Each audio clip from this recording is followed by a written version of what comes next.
Okay, next. Let's talk about the transverse reinforcement. Okay, so hoops shall be provided in the following regions of the beams of SMF. So pag sinabing hoops, ito yung stir-ups. Sana familiar na kayo sa stir-ups, no? Kasi, okay, drawing ko ulit. Kunyari, may longitudinal tayo dito na bakal. Yung tinatawag na hoops or stir-ups is yung naka-enclose sa ating longitudinal. Okay? Ito. Kadalasan, may seismic hook siya. May hook. Okay? Ayan yan. So, of course, nakakita na kayo dito, na kayo nito sa mga construction site. Okay? So, yan yung mga hoops or stirrups. So, sabi dito, hoops shall be provided in the following regions. Saan ba natin ilalagay yung mga hoops? Okay, una dyan, over a length equal to 2h from face of joint towards midspan at both ends of beam. So, kung meron ka dyan beam,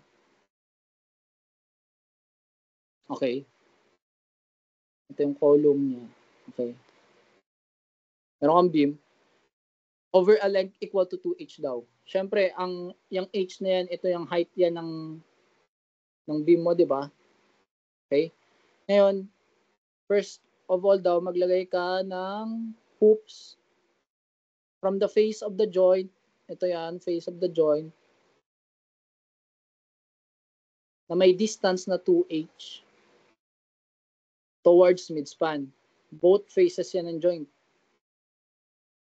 Okay? Bakit? Anong concept nito? Okay, kailangan natin bumalik ulit sa moment diagram and sa shear diagram. Siyempre, dito yung kung saan mas malapit sa support, nandyan yung malalaking shear forces. Okay? Kaya dapat, dyan yung masinsin ang hoops or stirrups. Okay? And then dito sa midspan, meron pa rin dyan, pero hindi na ganun kasinsin. Or kalalapit ng spacing. And then the next is over a length equal to 2h on both sides of a section where flexural yielding is likely to occur due to lateral displacements of the frame beyond the elastic range of behavior. So same lang siya dito.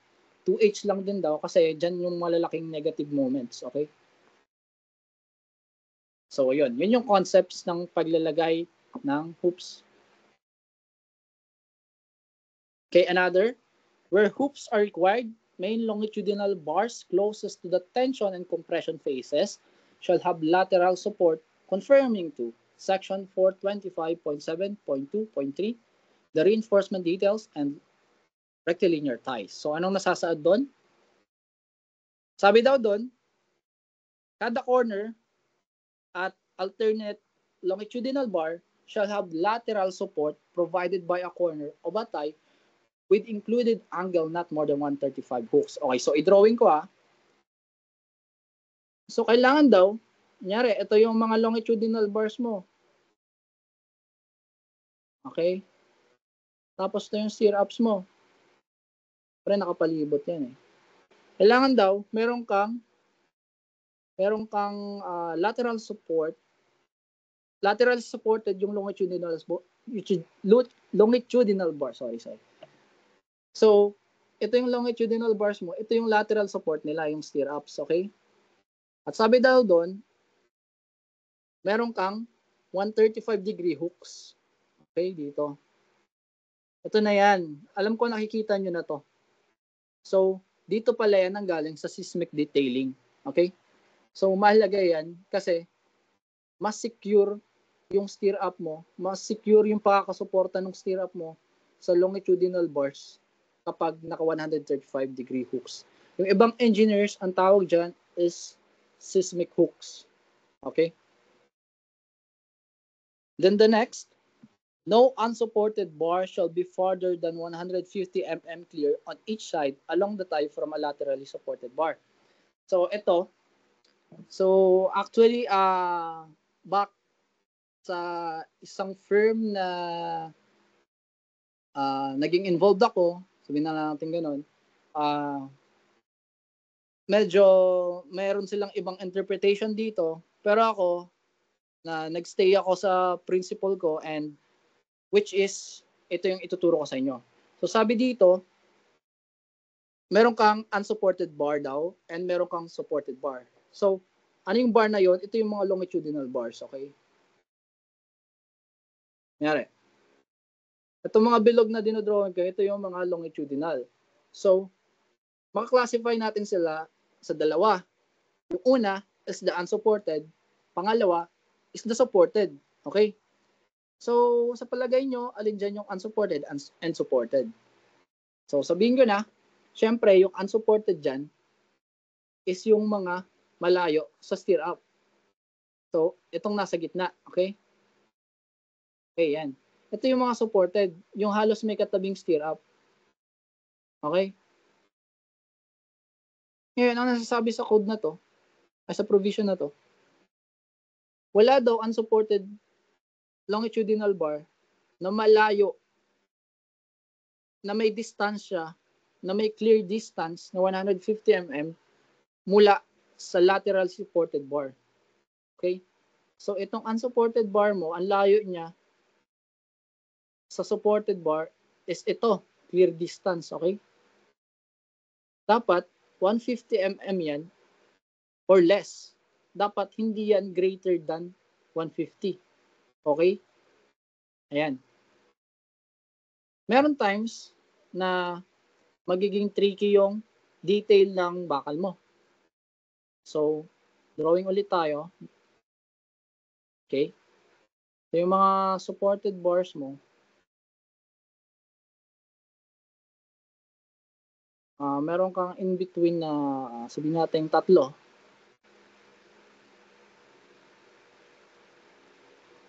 Okay? And then, meron ka ng tatlong unsupported. So,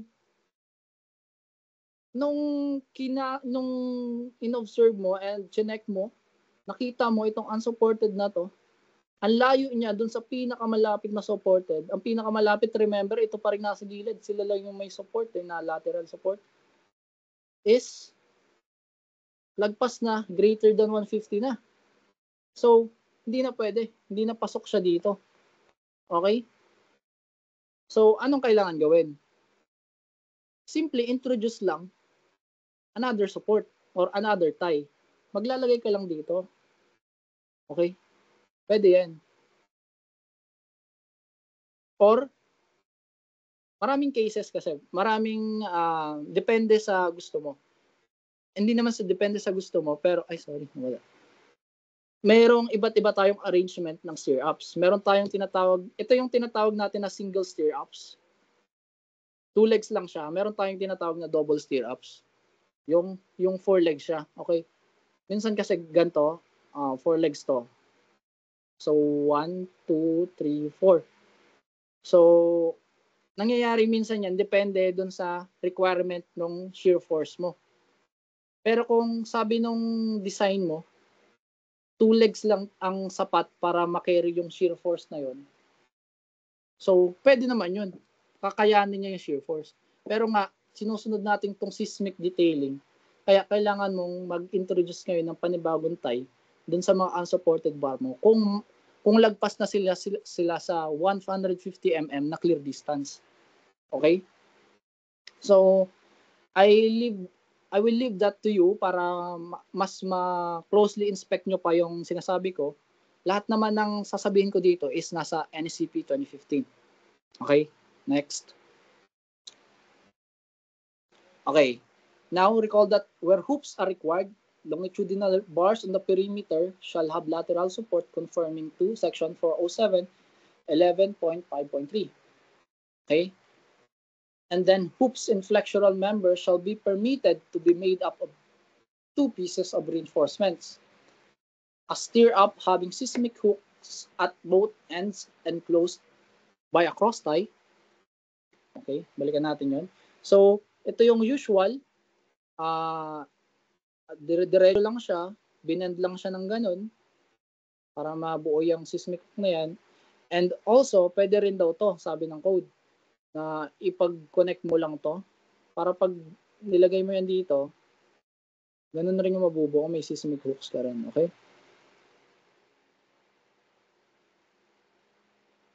And then consecutive cross ties engaging the same longitudinal bar shall have their 90-degree hook at opposite side of the flexural member, except confined only by a slab on one side, in which case the 90-degree hook shall all be placed on that side. Okay. The first hook shall be located not more than 50 mm from the face of a supporting member. So, drawing tayo ulit. Yung sabi mo daw, another hoop requirement, yung unang steer up mo dapat, kunyari ito yung column, yung pinakaunang steer up mo, dapat magpapauna ka ng 50 mm.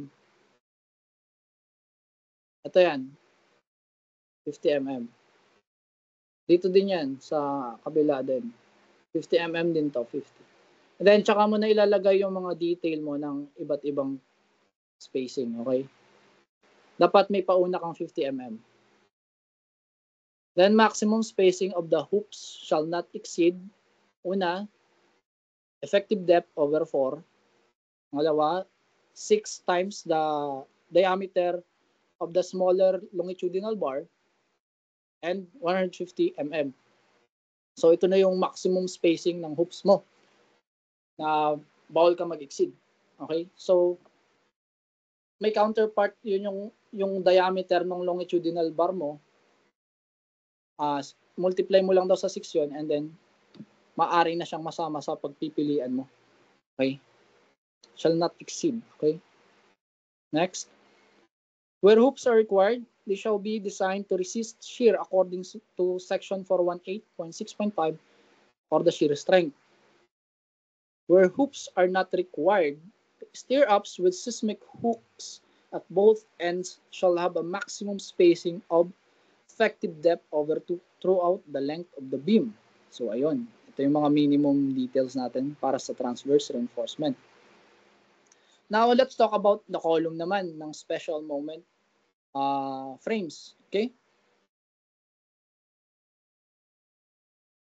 So, itong provisions na to, nag-a-apply to sa columns ng SMRF na nagre-resist mainly ng tatlong forces. Ito na nga yung flexure, shear, and axial. Okay? So, quick recall lang sa definition ng flexure, shear, and axial. So, kunwari, may column tayo. Okay. Siyempre, meron kang flexure. Una muna is the flexure or yung tinatawag natin na moment. Okay? And then shear forces. Okay? May moment ka rin dito sa baba. Then the axial forces, yung nakadirekta dun sa longitudinal direction ng ating member. Okay? Yan yung tatlong basic force pag sinabi mong SMRF. Okay? So now let's tackle the seismic detailing of the columns of special moment frames. Okay, ulit yung dimensional limits natin. Paano nga ba yung tamang tamang sizing ng columns? Okay? Okay, the shortest cross-sectional dimension measured on a straight line passing through the geometric centroid shall not be less than 300 mm. So, in simpler words, ang ating minimum column dimension shall be 300 mm. Okay? Wala nang bababa doon. Okay?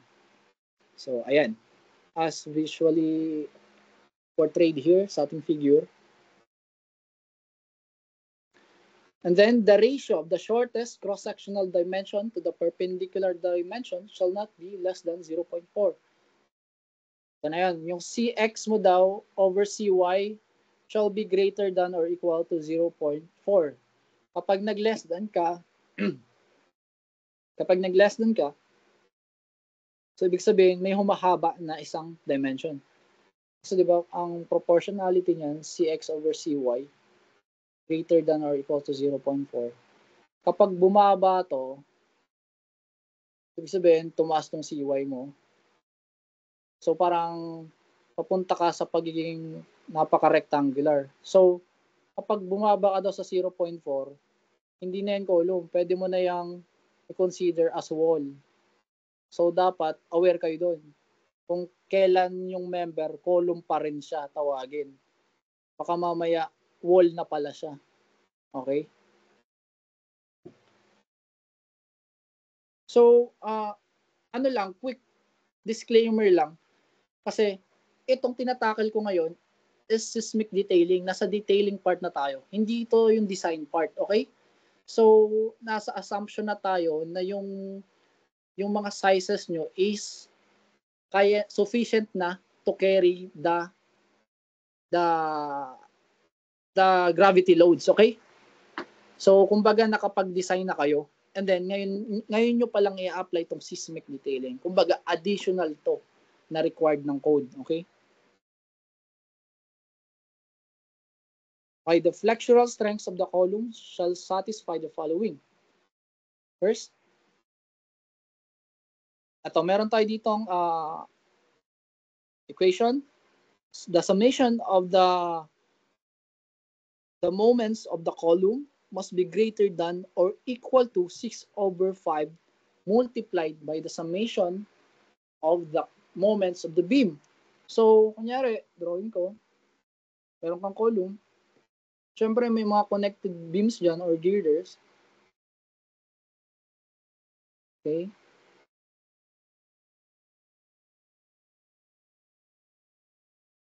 Okay? And sa kabila din,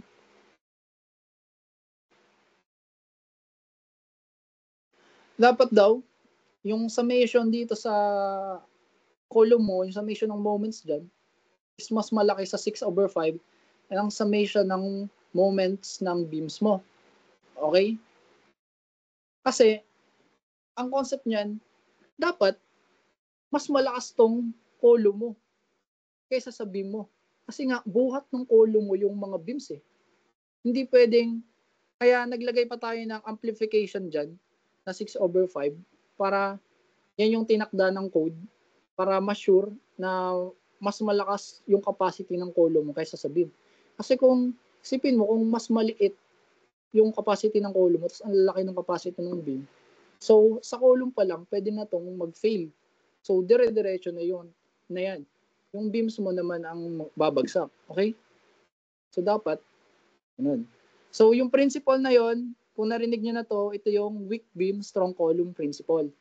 So, madalas tong marinig sa structural industry. Okay? Structural engineering industry. So, yan dapat yung main concept nyo, weak beam, strong column. Laging mas malakas yung column kaya sa beam mo. And then the longitudinal reinforcement of the columns.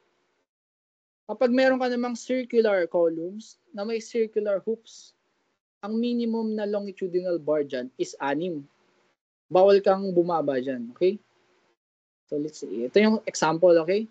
Meron kang 6 dapat na longitudinal bar. Then, the area of longitudinal reinforcement, or the A sub ST, shall not be less than 0.01 AG or more than 0.06 AG. So, ano ba yung AG? Ito yung cross-sectional area ng column natin. So, drawing natin, kunyari, ito yung cross-sectional area ng column. That's the AG. And then yung AST natin, ito yung mga bakal mo. Kunyari, that's the AST. So, 0.01 to 0.06. Yan yung range AG to 0.06 of AG. Na, yan dapat yung magiging AST mo. Or, parang ang sinasabi dito, yung amount daw or area ng reinforcement mo is dito lang papasok sa 0.01 ng AG to 0.06 AG. Or in other words, ang pinag-uusapan dito is yung rho. Okay? Yung rho again. Yung katulad kanina, yung rho is equals to AS over BD. Kasi pag transpose mo tong BD, di ba magiging AG yan? Yan yung cross-sectional area kasi. So, itong rho mo na to, ito yung 0.01 to 0.06. Itong AS, yung AST. So, ayan. Ganyan daw kunyari, may na-design kayo. Meron ng bakal. Meron ng bakal yung na-produce nyo na na-design. Ngayon, i-check nyo sa seismic detailing. Sasabihin nyo, tama ba tong amount ng bakal ko? So, dito nyo siya i-check. Dapat yung raw niya is papasok to 1% to 6%. Okay? Within that range. Kapag nasa 0 point something yan, syempre hindi. Kapag lagpas sa 6%, syempre hindi. Okay? Ito na yan. This provision recommends that the total area of reinforcement of a column that is part of the SMF shall be between 1% to 6% of the gross column area. So, ito yung nagdi-dictate ng raw ng ating column. Okay? 1% to 6%. Minsan, meron akong engineer na narinig, kapag nagdi-design daw siya ng column, automatically, nagti-3% na siya ng raw. So, pwede naman yun kasi pasok na siya sa 1 to 6%. Okay? So, kung kanyari may na-design kayo, tapos ang nakuha nyo lang is mas mababa sa 1%, pwede nyo yan dagdagan. Okay? Now, let's talk about yung mga reinforcement zone ng isang column. Nandyan yung tinatawag na LO. Ayan, ito yung LO. Ano nakikita nyo? Then also, the intermediate zone. Ito. Ito yung column natin. Ito. Then the L sub O is ito. Okay? Both sides na malapit sa joints is L sub O. Okay? Then the intermediate zone is parang mid-span ng ating member. Okay? So, tandaan nyo tong mga basic terms na to. Okay, now let's talk about the different detail for the columns. Una muna ulit, again, is the longitudinal reinforcement. Okay, so natakal ko kanina yung sa lap splice ng beams. Siyempre, meron din dapat lap splice ang columns. Kasi, yung rebars natin, hindi yan tutugma dun sa desired nating column length. Hindi yan palaging tutugma. Minsan, nagkakataon, meron, pero madalas, hindi. So, kailangan mo nang magdugtungan. Okay, yan yung lap splice. So, ang kaibahan lang, kung sa beams horizontally, siyempre sa column vertically. Okay? So, kunyari, ito yung rebar mo, hanggang dyan lang, edi siyempre, kailangan niyang magdugtong. Crank lang ulit, and then patuloy na naman. And then, crank lang ulit. So, ganyan ang lap splice, okay? Then, sabi dito, lap splices shall be permitted only within the center half of the member length, shall be designed as tension lap splices, and shall be enclosed within transverse reinforcements. So, meron lang siyang pwedeng pag-lap splicean, okay? Katulad sa beam, meron ka lang pwedeng mag-splice. Bawal kang mag-dictate na kung saan na lang. Unang-una dyan, dapat yung lap splice mo daw, nasa gitna ng member length mo. Katulad nito, sa gitna siya. Okay? Ito yung dulo, nandito sa gitna. Ito yung lap splice, oh. Okay? And syempre, ba't sa gitna? Kasi mahina yung shear force dyan, mahina yung moment dyan. And ang forces medyo concentrated malapit sa joint, okay? So, dapat hindi ka dun mag-splice, ha? Kaya kung sakali may makita kayo sa actual construction, may minsan hindi pa tapos yung buhos. Kunyari, meron ditong slab, then columns. Kaya mga bahay na sinasabing magpapaabang ng second floor, pero hindi muna nila gagawin daw yung second floor. First floor muna. Okay, kunyari ganito. Di ba minsan may makikita kayong mga bakal na nakauslipa? So, ayun yun. Kaya nila sinasobrahan na may certain length pa. Kasi kapag dito mo yan pinutol, hindi ka kumbaga babagsak ka sa lap splice requirement. Kasi kung pinutol mo agad yan dyan, edi matik yung lap splice mo nandito. So, ang laki ng chance na mag-fail yan kasi ang laki ng ng shear force dyan. Okay? So, kaya dapat maigi na pag magpapaabang ka ng another floor for your house or sa construction, dapat sapat yung iiwan mong pasobra ng steel bar. Dapat at least makakalahati ka ng story height. Okay? Para pumasok ka pa rin sa lap splice region. Okay, next.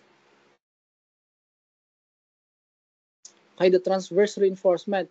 So, yung transverse reinforcement natin shall be provided over a length L sub O. So, ito na yung nabanggit ko kanina L sub O from each joint face and on both sides of any section where flexural yielding may occur.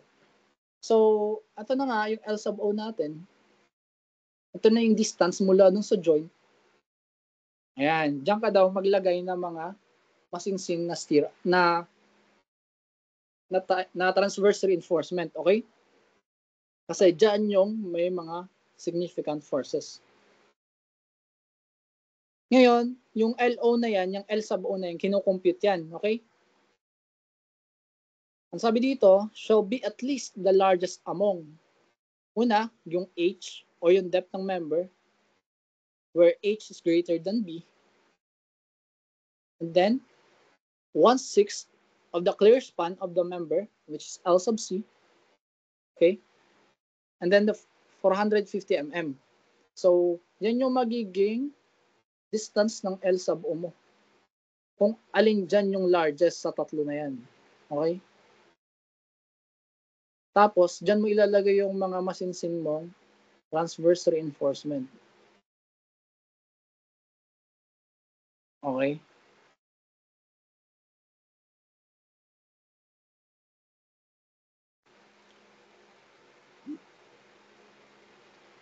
Okay, next.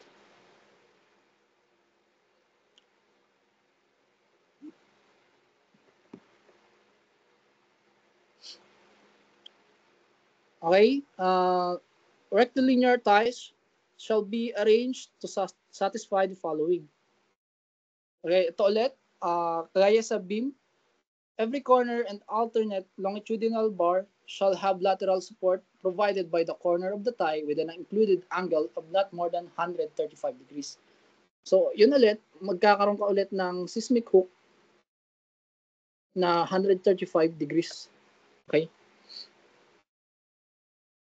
Then, again, no unsupported bar shall be farther than 150 mm clear on each side along the tie from a laterally supported bar. So, gaya sa beam, yung katulad ng sinabi ko, dapat walang unsupported bar na malayo sa supported bar na hihigit sa 150. Okay? So, kung ito ay sobrang layo na dito, pwede ka na mag-introduce ng another tie. Okay? Okay. Quick ano lang, kamusta kayo? Nakakasabay pa ba kayo? Quick, pwede kayong ano lang, kahit reactions lang.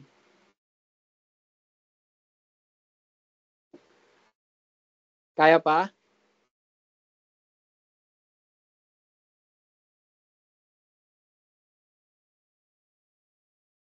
Okay, sige. Continue ka na. Okay, next. Ito. Sorry. Medyo natakpan ko. Ito yung sinasabi ko, 150 mm. Ito yung kanina, ito yung unsupported sana. And then the supported. So, nag-introduce siya ng tie dito para masatisfy yung requirement. Okay? So, that's it. Here are my reference. Siyempre, the NCP or the National Structural Code of the Philippines. The 2015 edition. So, thank you. Again, I am Engineer Umar Vinsasaron. You can visit my website, aa-engineers.net for more information and contents like this. Pwede nyong ma-download tong presentation na to dun sa aking website. Thank you very much again for listening. Sana'y may napulot.